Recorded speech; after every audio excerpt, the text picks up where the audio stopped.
Ntangire ngushimira cyane wowe udahwema kudukurikira kuri Today 250. Reka ngusabe nawe nimba utarakora subscribe kanda kuri iyo buto y'umutuku ubundi amakuru yacu ajya ahita kugeraho ako kanya. Perezida Paul Kagame yakuye mu mirimo General Nyamvumba wari minisitiri w'umutekano mu gihugu kubera amakosa arimo gukorwaho iperereza. Itangazo ryashyizwe ahagaragara n'ibiro bya minisitiri w'intebe kuri uyu wa mbere tariki ya 27 Mata riragira riti ashingiye ku biteganywa n'itegeko nshinga rya Repubulika y'u Rwanda ryo mu mwaka wa 2003 ryavuguruwe mu mwaka wa 2015 cyane mu ngingo yaryo y'116 none kuwa 27 Mata mwaka wa 2020 Perezida wa Repubulika yavanye ku mirimo General Patrick Nyamvumba wari minisitiri w'umutekano mu gihugu kubera amakosa ajyanye n'inshingano agikorwaho iperereza.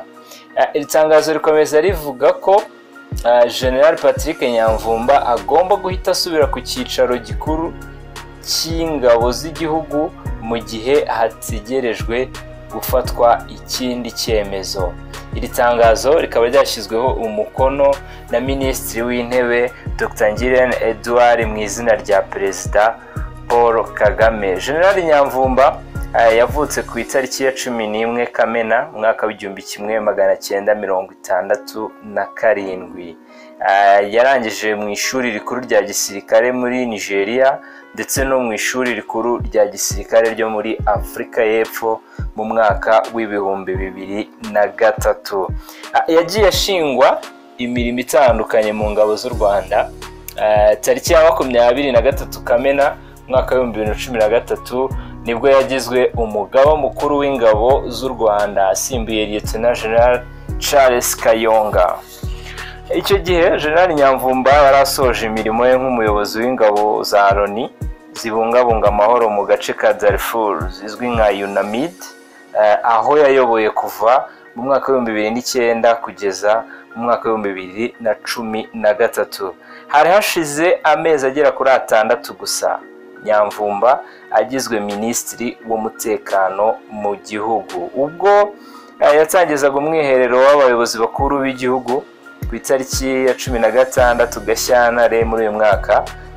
Umwiherero wabereye mu kigo cy'imyitozo cya gisirikare Igabiro.